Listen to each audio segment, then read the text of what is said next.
bulan suci Ramadan. Dalam bulan Ramadan itu ada 3 malam penting. Yang pertama, malam pertamanya, kedua malam 17 Ramadan, yang ketiganya malam Lailatul Qadar. Meskipun yang Lailatul Qadar tuh tanggalnya nggak pasti, tanggalnya nggak tetap. Kalau yang pertama nih malam pertama Ramadan itu kan udah pasti tuh, enak tuh. Makanya itu deh yang kamu kejar bener-bener dah, ya, yang pasti gitu kan, malam pertama Ramadan. Malam pandangan rahmat dari Allah Subhanahu wa taala. Idza jaa awwalu lailatin min Ramadan nadarallahu ila ibadihi bi ainir rahmah. Hadisnya pernah saya dengar disampaikan Sayyidil Habib Umar bin Hafid. Apabila datang malam pertama di bulan suci Ramadan, Allah akan memandang hamba-hambanya dengan pandangan penuh cinta. Wa man yanzurullahu ilaihi bi ainir rahmah lam yu'adzibhu abada. Siapa yang dipandang Allah dengan pandangan penuh cinta di malam pertama Ramadan, Allah tidak akan pernah tega menyiksa dia selama-lamanya. Kamu hanya perlu 1 malam, teman-teman. Kita hanya perlu 1 malam nih, biar kita nggak disiksa selama-lamanya atas segala dosa-dosa yang sudah pasti pernah kita lakukan. Maka bersegeralah menjemputnya. Jemput malam pertama Ramadan, baik-baik malam pertama Ramadan. Biar pantas kalau Allah lihat hatimu tuh pantas dipandang sama Allah dengan pandangan penuh cinta. Gimana caranya? Jangan biarkan ada kebencian di hatimu, itu sampah. Jangan biarkan ada penyakit-penyakit di hatimu, itu sampah. Iri, dengki sama orang, ya kan?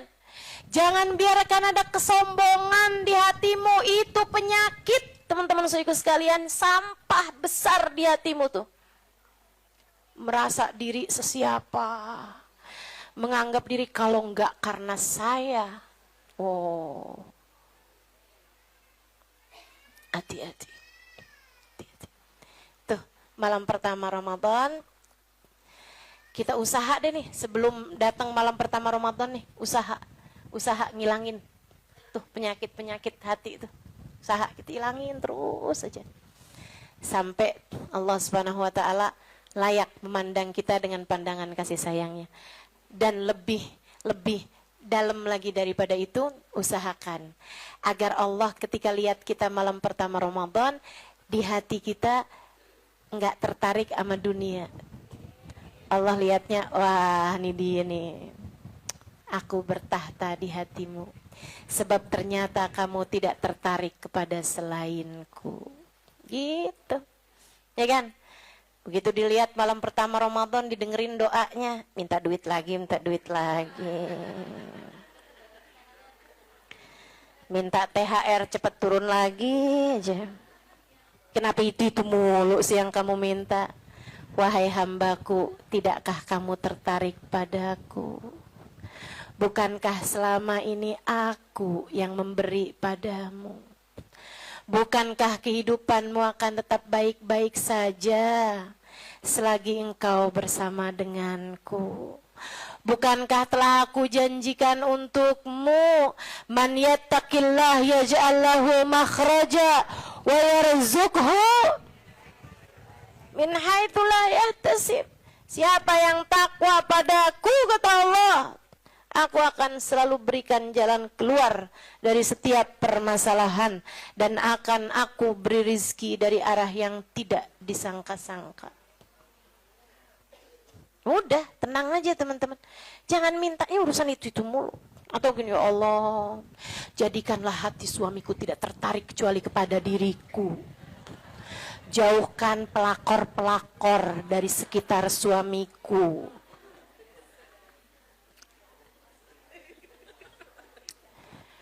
Ya gimana hatimu mau pantas dipandang Allah dengan pandangan cinta? Kata Allah, bagaimana aku bertahta di hatimu jika hatimu telah penuh dengan cinta kepada selainku.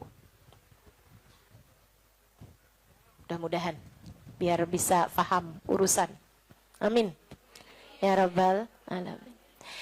Hati yang ingkisar, hati yang patah karena Allah, hati yang hancur karena takut kepada Allah, hati yang remuk redam karena malu kepada Allah, hati yang menunduk dalam.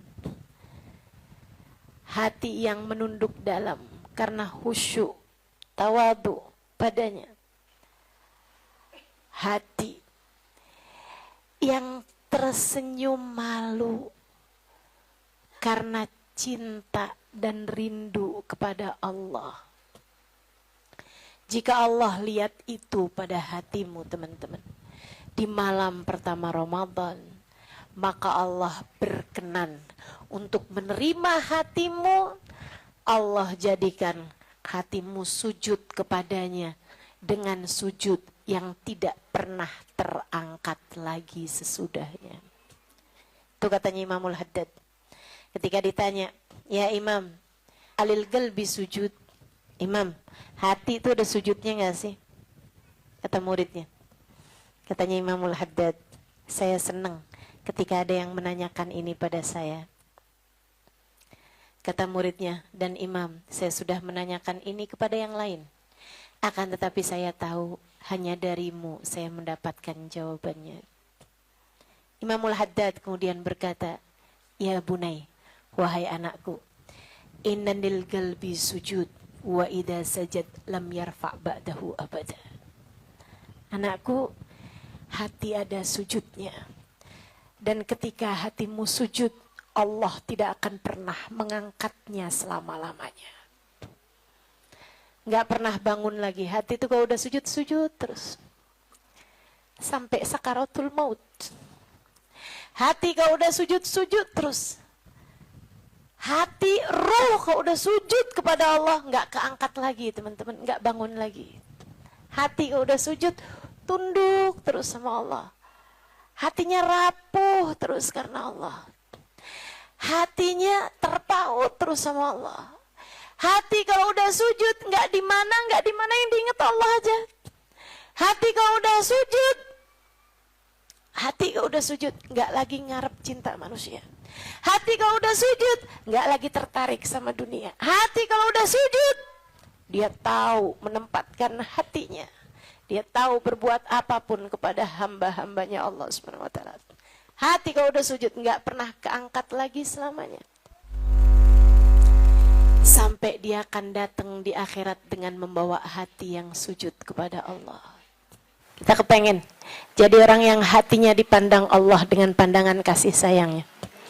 Di malam pertama bulan suci Ramadan, karena kata Nabi Muhammad nih mas ini, wa man yanzur ilaihillah bi an rahmati lam yu'adzibhu abada. Siapa yang hatinya dipandang, siapa yang dipandang sama Allah dengan pandangan kasih sayangnya pada malam pertama Ramadan, maka Allah tidak akan pernah tega untuk menyiksa dia selama-lamanya. Oh, senang bener nih. Insyaallah. Ya, bismillah. Jadi istri yang soleha. Hatinya disujutin dulu nih sama Allah nih, emang luar biasa. Bismillah. Teman-teman sekalian yang saya muliakan, malam pertama Ramadan. Minta maaf mas suami sebelum-sebelumnya, dari sebelum masuk bulan suci Ramadan. Biar bersih semuanya. Minta maaf sama semua orang-orang yang pernah kita zolimin dan memberi maaf kepada orang-orang yang pernah menyakiti kita, yang pernah berbuat buruk pada kita, teman-teman. Maafin semuanya. Ustazah, kalau kita maafin orang tuh kita harus kasih tahu nggak sama orangnya? Nggak usah. Ini adalah urusan antara kamu sama Allah. Apalagi sama mantan, takutnya ngajak balikan.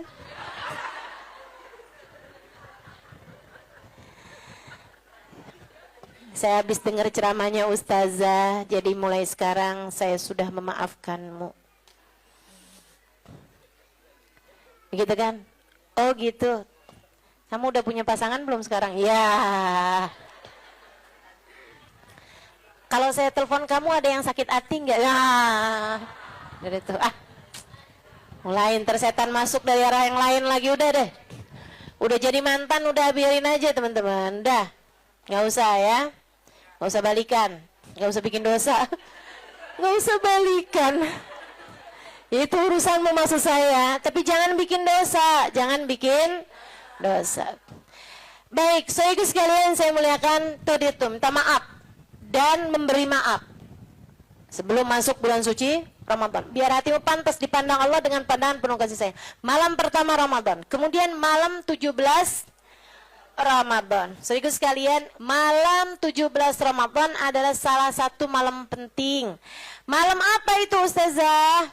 Malam awal kali turunnya Al-Quran. Itu ya. Inna anzalnahu fi lailatul qadr. Lailatul qadri khairum min alfi syahr. Tanazzalul malaikatu warruhu fiha biidni rabbihim min kulli amrin salamun hiya hatta matla'il fajr. Itu banyak juga mengatakan itu malam 17 Ramadan, malam nuzulul Quran dan juga malam Lailatul Qadar. Ala kulli hal, akan tetapi awal turunnya Al-Quran tuh memang pada malam 17 Ramadan, itu satu, sama malam perang Badar. Malam perang Badar. Jadi itu adalah malam haul Ashabul Badr. Para sahabat yang berjuang bersama dengan Nabi Muhammad pada waktu perang Badar. Itu ya, Ashabul Badr itu mereka adalah sahabat-sahabat yang habis selesai perang dijanjinya surga. Keren banget ya. Jadi sahabat Nabi ini memang keren banget teman-teman. Itu gajiannya, habis selesai perang nih, gajiannya bukan yang ini dapat kambing, ini dapat sapi misalnya gitu ya. Atau si ini sekian juta, si ini enggak gitu. Habis selesai perang, kalian digaji sama Allah Subhanahu wa taala. Apa? Ya ahli Badr if'alu ma syi'tum fa innallaha qad ghafara lakum. Wahai ahli Badar yang perang barengan sama saya perang Badar 313 orang, kalian mulai sekarang boleh ngerjain apapun yang kalian mau, surga sudah ditetapkan buat kalian. Aduh, enak bener dah jadi sahabat Nabi Muhammad. Ya, yang pasti kita jadi umat Nabi Muhammad juga senang, alhamdulillah. Itu. Kedua, jadi kamu mengingat Ashabul Badr, kalau bisa malam 17 tuh kamu baca Jaliyatul Qadr namanya. Itu qasidah-qasidah yang berisi nama-nama Ashabul Badr. Agak panjang dan nama-namanya juga agak sulit karena nyebut-nyebut nama-nama kan agak susah. Kalau emang susah kamu baca itu atau kamu nggak dapet catatannya begitu ya, kamu cari aja qasidah sholawat yang pakai menyebut bi ahlil badri, ya Allah. Ingat kan? Salatullah salamullah ala taha rasulillah. Salatullah salamullah ala yasin habibillah. Tawassalna bi bismillah wa bil hadi rasulillah wa kulli mujahidin lillah bi ahlil badri ya Allah. Salatullah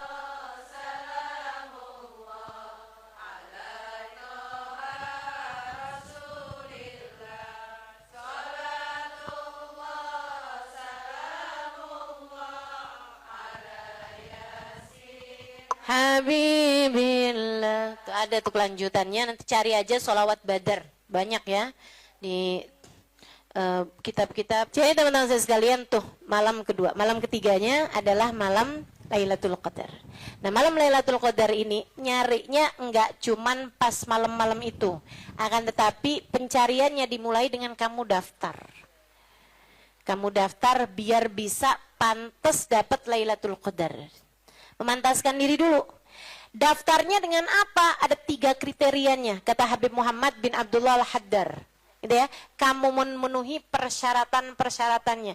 Daftar kan ditanyain tuh persyaratan-persyaratannya kan dimintakan ngisi ini, ngisi itu, ngisi ini gitu kan. Nah, kalau 3-tiganya kamu compreng tuh berhasil semuanya tuh. Nah, di bawahnya kamu akan dapat selamat. Anda berhak mendapatkan Lailatul Qadar gitu. Apa 3 hal tersebut? 1. Sum anil haram kama sumta anil akal wa ta'am. Katanya Imam Al-Haddad, berpuasalah kamu dari barang-barang yang haram sebagaimana kamu berpuasa dari makan dan minum. Sebagaimana kita puasa nggak mau makan, nggak mau minum gitu kan. Puasa juga dari riba, puasa juga dari bohong, puasa dari namimah, puasa dari marah-marah nggak jelas, puasa dari nyakitin orang, puasa dari ngelihat dengan syahwat, begitu kan? Masa puasa isinya nonton tayangan-tayangan yang nggak pantas ditonton? Katanya Nabi Muhammad alaihi wasallam, "Man lam yada saumuhu an kalamizur wal amal bih, falaysa lillahi hajah fi an yada ta'amahu wa syarabah." Siapa yang puasa tidak bisa mencegah dia dari kalimat-kalimat keji, kata-kata keji, atau perbuatan-perbuatan keji, maka Allah nggak perlu sama dia meninggal makan dan minumnya. Allah nggak perlu, kata Allah nggak perlu saya. Dilepeh sama Allah puasanya. Orang yang puasanya cuman nggak makan, nggak minum doang. Itu satu. Puasain dari yang haram. Apalagi dari makan barang haram, teman-teman. Puasa tapi waktunya buka, duit yang dipakai buat belanja nih hasil korupsi, na'udzubillah. Hasil suap, hasil nipu orang, hasil ngambil haknya orang lain. Oh, udah. Gak bakalan terima tuh puasanya. Itu satu. Berpuasalah dari yang haram sebagaimana kamu berpuasa dari makan dan minum. Yang kedua, jangan tinggal sholat jamaah. Usahakan untuk enggak tinggal sholat jamaah selama bulan Ramadan. Sekurangnya jamaah isya sama subuh, sekurangnya 2 sholat itu. Kalau bisa semua sholat. Semakin penuh tuh semua sholatnya berjamaah, maka semakin penuh pula kriterianya. Tapi kalau misalnya ada duhurnya, ada asarnya, masih mungkin sih. Selagi isya sama subuhnya gitu, penuhan. Kalau bisa sih semuanya. Gitu kan? Coba tuh bilangin sama suami, sama orang yang ada di rumahmu. Kita jagain nih selama bulan Ramadan. Sholatnya kita berjamaah terus ya. Ada bisa deket sama masjid silahkan teman-teman. Tapi nggak deket sama masjid, pokoknya di rumah sekalipun. Emang sholatnya perempuan tuh dalam rumah lebih bagus kok daripada sholatnya perempuan di masjid. Terutama yang masih muda-muda nih ya. Terutama adik-adik jomblo nih, sholatnya di rumah lebih bagus deh. Daripada sholat ke masjid sambilan ngeliatin imamnya suaranya bagus. Hati itu. Ya. Kemudian yang ketiga, teman-teman sekalian, kalau kepengen dapat Lailatul Qadar, yang ketiganya jangan tinggal tarawih. Dari awal Ramadan sampai akhir Ramadan, hari-hari yang memungkinkanmu untuk sholat tarawih, jangan tinggal tarawih. Jangan, ya. 3 hal tersebut kamu penuh, kamu dapat Lailatul Qadar. Insya أشهد أن لا إله إلا الله أستغفر الله نسألك الجنة ونعوذ بك من النار أشهد أن لا إله إلا الله أستغفر الله نسألك الجنة ونعوذ بك من النار أشهد أن لا إله إلا الله أستغفر الله نسألك الجنة ونعوذ بك من النار اللهم إنك عفو تحب العفو فاعف عنا اللهم إنك عفو تحب العفو فاعف عنا إنك عفو تحب العفو فاعف عنا يا كريم